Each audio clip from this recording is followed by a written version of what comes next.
Well,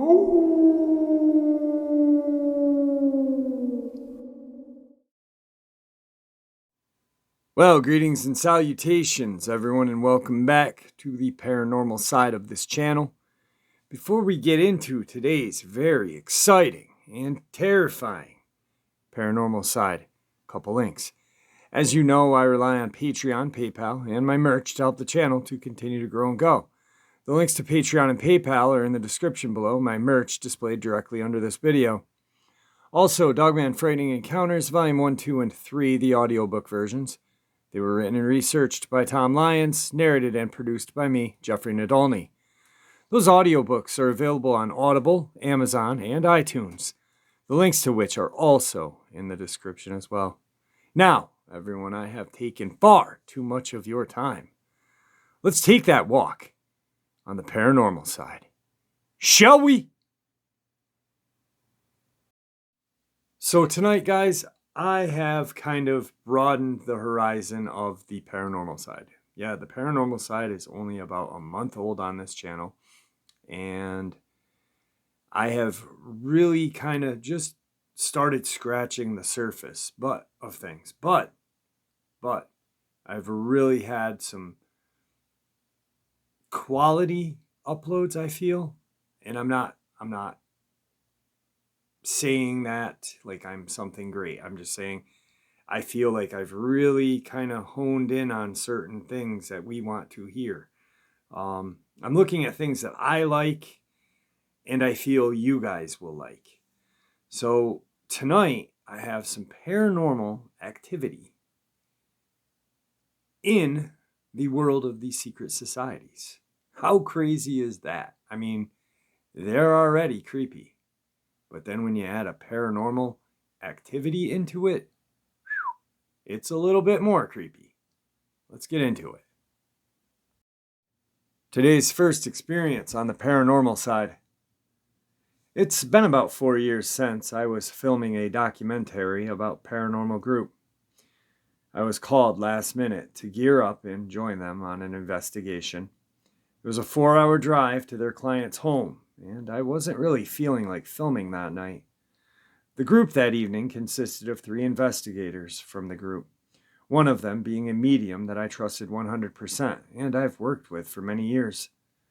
The owners of the house had claims of there being loud sounds coming from empty rooms, things being moved, and an uneasy feeling at all times.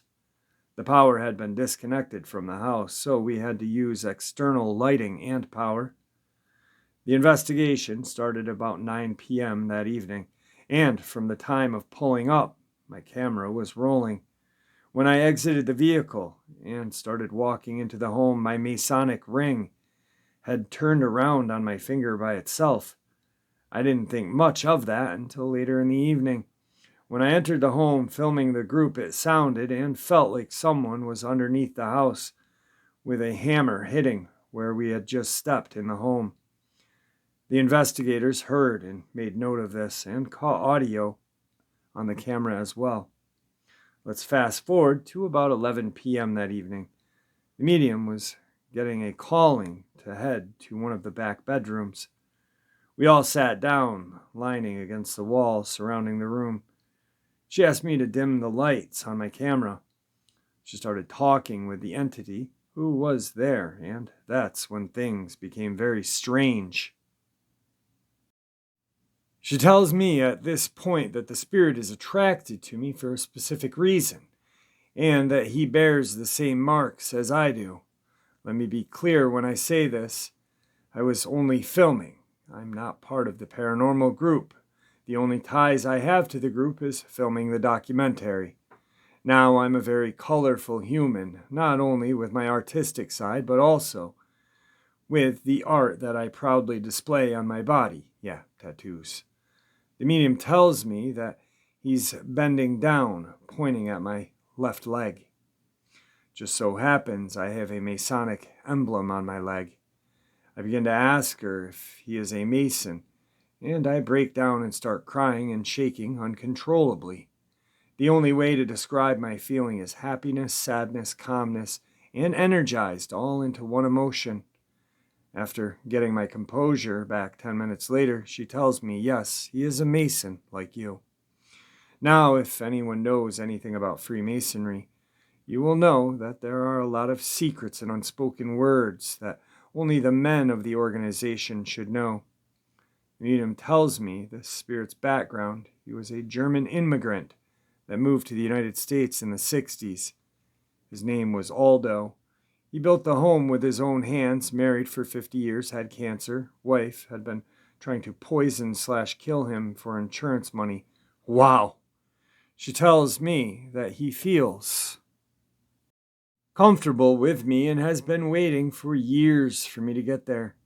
I ask the medium what he wants with me. She explains that he wants to know that it's okay to pass on and wants to hear it from me. So I tell Aldo, if you're ready to pass on, you may. The medium says that he left something under the house while building he wants you to have. It had been raining when we got there. Mud was under the home. I just didn't want to climb under the house in the middle of the night, though I did. Within a 48-inch area, they told me to look. I started digging with a garden tool, and I pulled up a rusty, mud-covered wooden square. I pull it out and rinse it off and show the medium. She tells me that's exactly what he wanted you to find and says you will know exactly what it means. So again, I tell Aldo if he is ready to pass, he can. The medium looks directly in my eye and says he's not going anywhere but with you. He's your guide, guardian angel. Now, I'm a very skeptical person, but what happens over the course of the next few years is intriguing. Days after the investigation/filming, I'm on my way to my local tattoo parlor. When I drop my phone in between my seat and the door, I'm looking down and not paying attention to the road. With a strong force of air blowing on the side of my face, I then realize I'm drifting into the other lane. I have just enough time to react and get into my lane before a transfer truck plows into me and I almost died. On another occasion, I was going to a get-together where there were plenty of adult beverages to knock out a college fraternity. I had only been there for 15 minutes when I heard this voice as clear as day that tells me to leave now, in a stern father voice. I ignore it and resume hanging out with my friends. I had planned on riding back with a group of friends that night. Hear this voice in a much louder and stern tone. You need to leave right now. So I got into my car and drove home that evening. I got a call not an hour later telling me that all of my buddies I was supposed to ride with that evening had died in a car crash. On my move to California, I was very sleepy around Arizona and New Mexico border. I heard the same voice tell me to pull over and rest. Now, it only took me one time to hear this, and I did. I remember seeing this minivan following me with a rack on top and a surfboard attached to it. I was awoken 30 to 45 minutes later to sirens of police, fire, and ambulance. When I came to my senses, I got out of my vehicle and asked the local state patrol what had happened. He said there was a van that had wrecked and killed 3 other people in other vehicles around him. The driver had fallen asleep at the wheel. Now, if you ask me if I'm still skeptical, I would say that I am. The entire time I've been around paranormal investigating, and in some pretty haunted places, I just need to see proof. Is there life after death? Some may say yes. I'm really on the fence about that. I can't explain a lot of what's happened or things that have gone on around me. I'm just aware that I've been put here for a reason. If not filming and painting a picture of someone, maybe I'm here to tell my story. Today's second experience on the paranormal side. This happened to me when I was in college, probably one of the creepiest and weirdest things that's ever happened to me. I do believe in ghosts, and I've had countless experiences in my life that have made it almost impossible for me not to.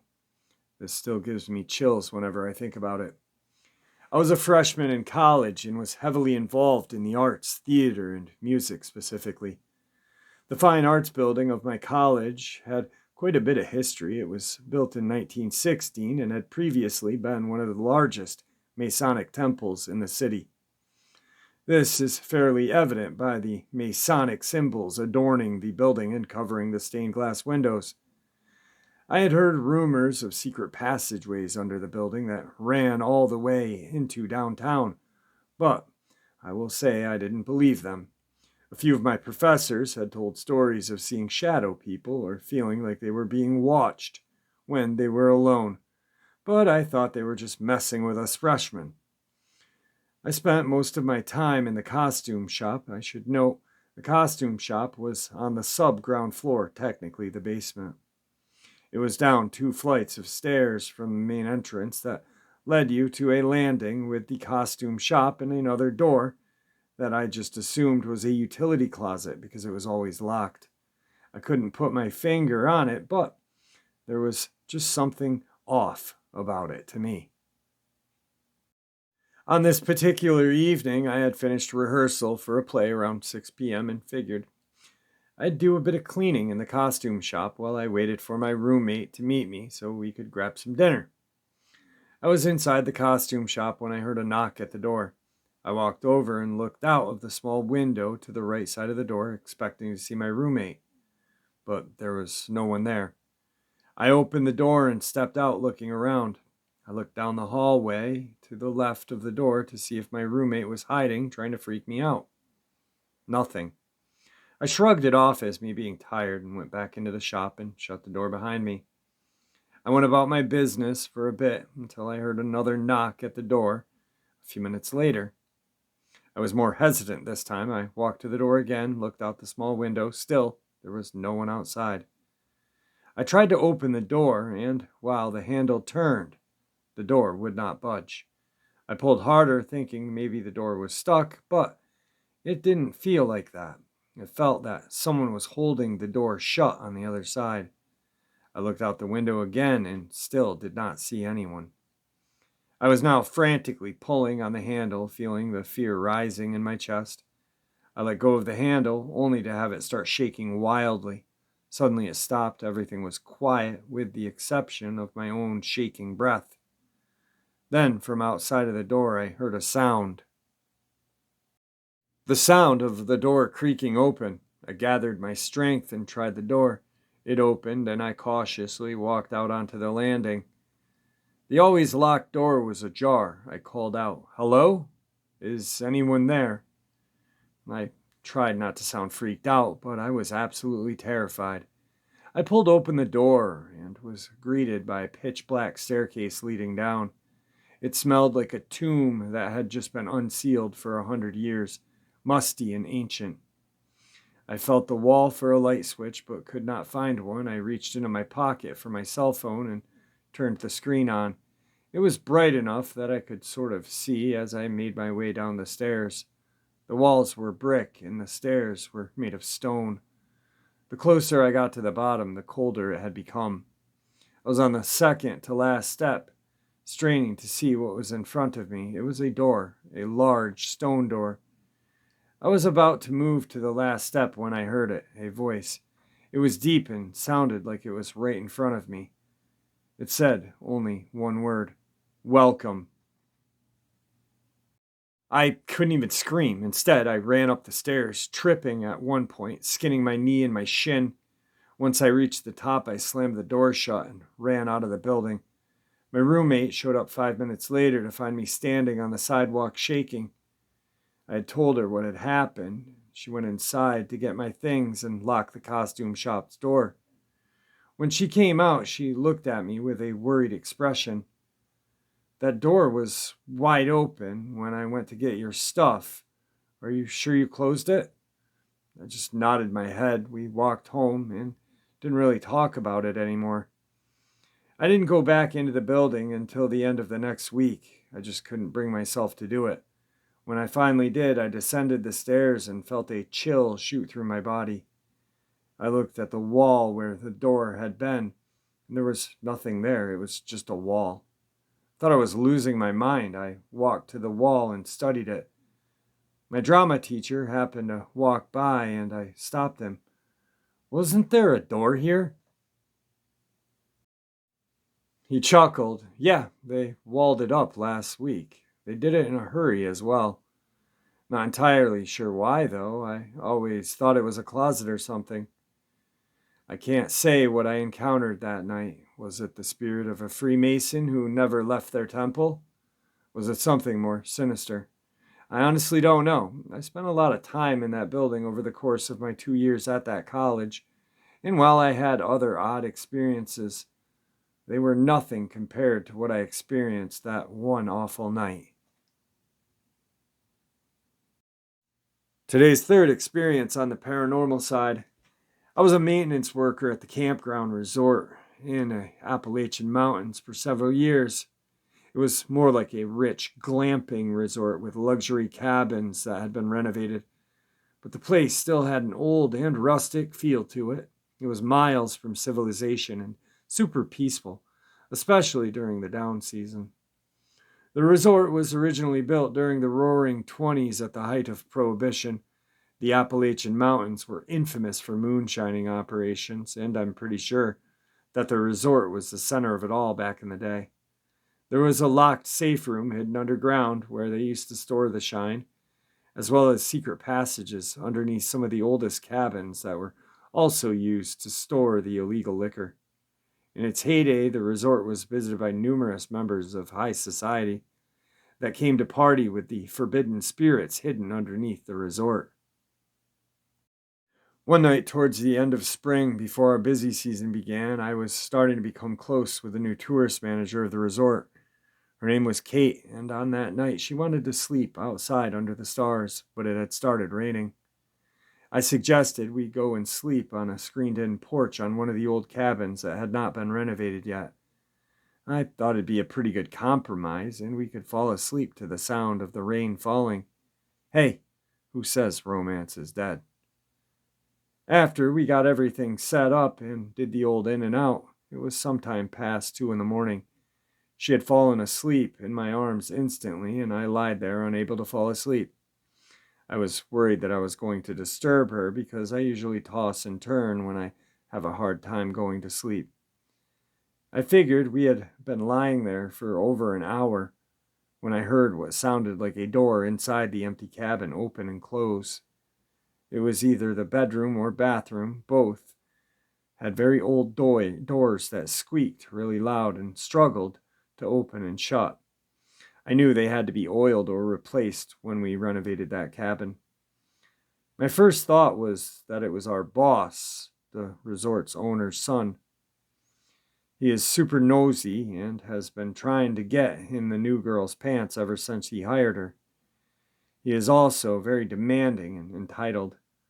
I wouldn't put it past him to fire me if he knew the two of us were seeing each other.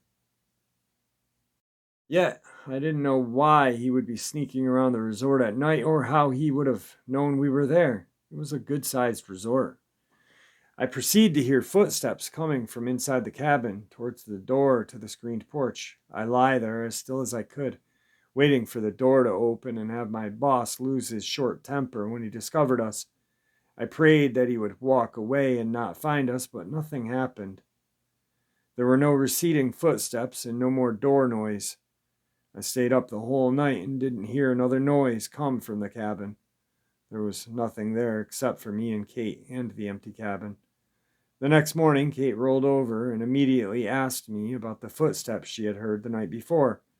Apparently, they had woken her up, and she also stayed up all night trying to figure out where they were coming from and who they belonged to. She was terrified and would never go near that cabin again. Unfortunately, I had to go back to the cabin at night. Part of my job was making sure all of the lights were off and everything was shut down in the empty cabins at night. My boss liked to turn the lights on the empty cabins to give the appearance like the resort had more guests than we really did. Every night I had to go there. After that, I always felt a sense of dread as I walked towards the cabin. I think it's because I never figured out what was inside of there that night. That cabin had never been renovated during the 4 years that I worked at the resort. There was always some excuse that the project manager had for delaying the renovations. I didn't mind, but I hated to go inside the cabin at night. Inside the living room of the cabin, there was a huge 175-pound swinging bed on chains that could be lifted up or down to make space for the guests staying in the cabin back in the day. Every night, I went to the cabin after we heard the footsteps. I would open the front door of the cabin and find that bed swinging on its own like someone or something had just got out of the bed before I got there. Today's fourth experience on the paranormal side. I want to preface by saying that I do not fully believe in ghosts. In fact, I have been trying to avoid any conversation about ghosts or anything supernatural simply because there is no solid evidence to support them. I personally have had such experiences with the unknown as a kid, but I don't think they are relevant to what I am going through now. But anyway, here's what I'm going through. Up until the COVID pandemic started in February of 2020, I was studying in a high school and lived in its dormitory. The dormitory itself was quite old. It was built before World War I, so at least it's 100 years plus. But the problem I had with the dorm was not the fact that it was old and dusty. It's the atmosphere of the whole building and the people living in it. I do not like to use this word, but there is definitely negative energies coming from there. One student even committed suicide in the bathroom, but no one cared.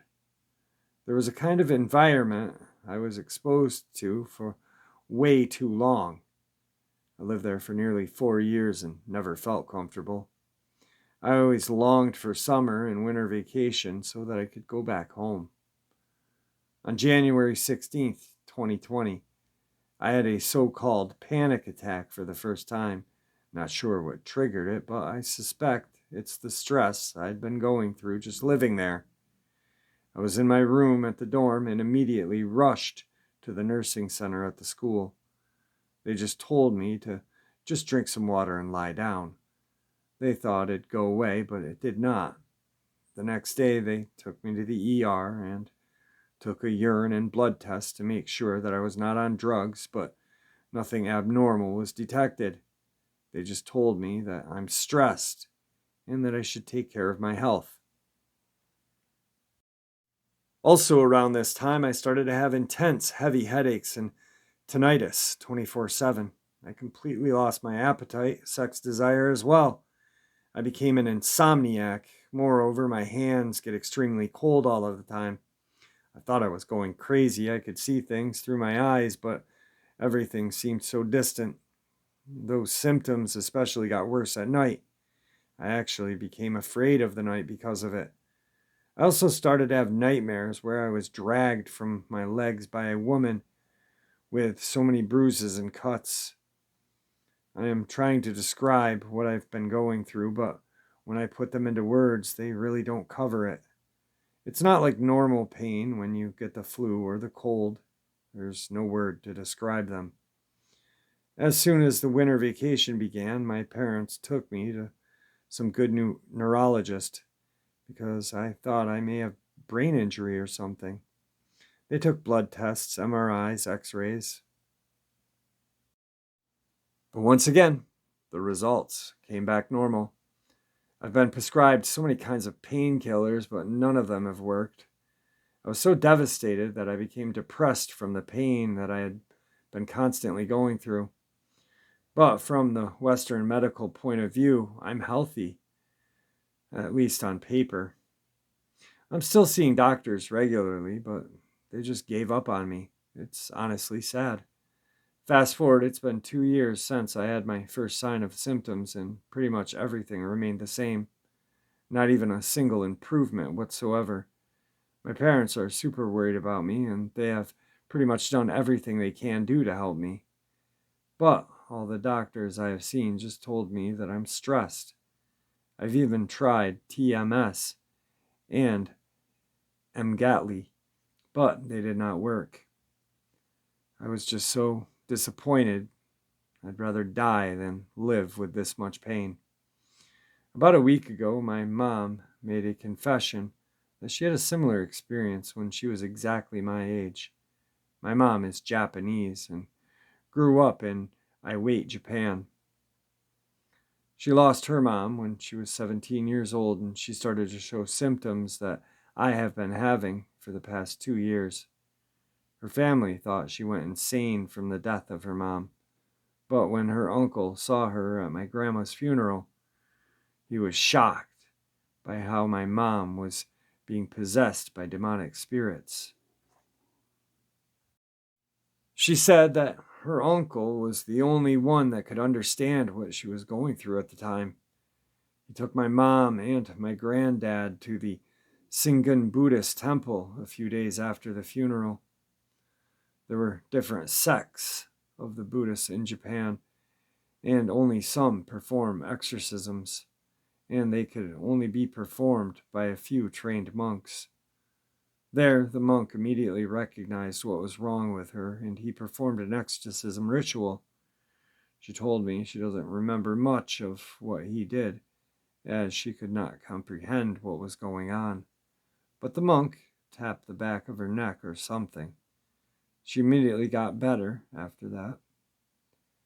The monk told her that she is sensitive to those entities of nature.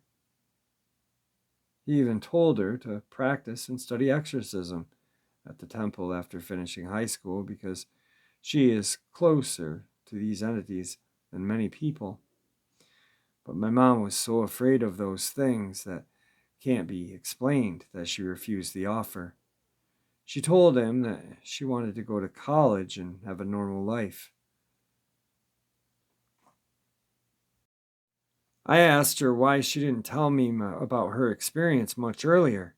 She told me that she was hesitant because she knew that I did not like talking about those things and that I only want to rely on Western medicine. Anyway, I bought her experience despite the fact that I did not want to believe it. Thankfully, my great uncle was still alive at the age of 80. We contacted him a few days ago and he said I should get a ritual done as soon as I could. He also told me that sensitivity to ghosts and spirits is hereditary, and that people like me and my mom are more prone to directly get affected by them. She told him what I was going through, and he is convinced that I have caught some kind of demonic spirit inside of me. I'm going to meet up with him later this month. Long story short, I'm going to the temple in northern Japan to get an exorcism ritual later this month. Today's final experience on the paranormal side. I really don't believe in the paranormal, but lately I've been thinking about experiences I just cannot explain. Some preface, I'm Native American, but it's only been this year my mom got in contact with the family on the res. She went up to the res for a week to talk to them and came back with a lot of interesting stories and some parallels to my life. The shades and gray man, if I'm remembering correctly, are what they called the hallucinations we have. I've had stress-induced hallucinations my entire life, and so had this side of my family. But we all see the same things. A shade is like a tall, spindly, faceless creature with no hands or feet, just points. At least generally that description. And the gray man are these small gray faces of men that we see in the dark. Probably self-explanatory, I know. My great-something grandmother was psychic. If anyone actually ends up being interested in seeing this, I'll try to find some more info. But she apparently located the head of a missing person. Not much to say about her right now. My family drains batteries. I can't find any explanation for this. Honestly, I don't have to believe it. I've always broken electronics really fast. But I am unobservant and clumsy. My mom's stuff breaks too, but I guess she can be clumsy as well. But when my mom visited the family, she brought a camera. Apparently, the battery died faster than it should have. She hadn't even really used it at all. I'm sure there's a rational explanation, so when I visit in June, I'm going to try some experiments. I always had a thing that followed me up until I was 9, and I called him the Pit Man. And when my mom told them about it in my room got saged, that's fun. Honestly, just curious what you guys think about this. All right, guys, I hope you enjoyed this paranormal side as much as I enjoyed bringing it to you. I really like that first paranormal Freemason um upload. It was it was compelling, I guess. Not all experiences with the paranormal have to be dark, and that wasn't. So it was very cool for me to share with you guys. Um,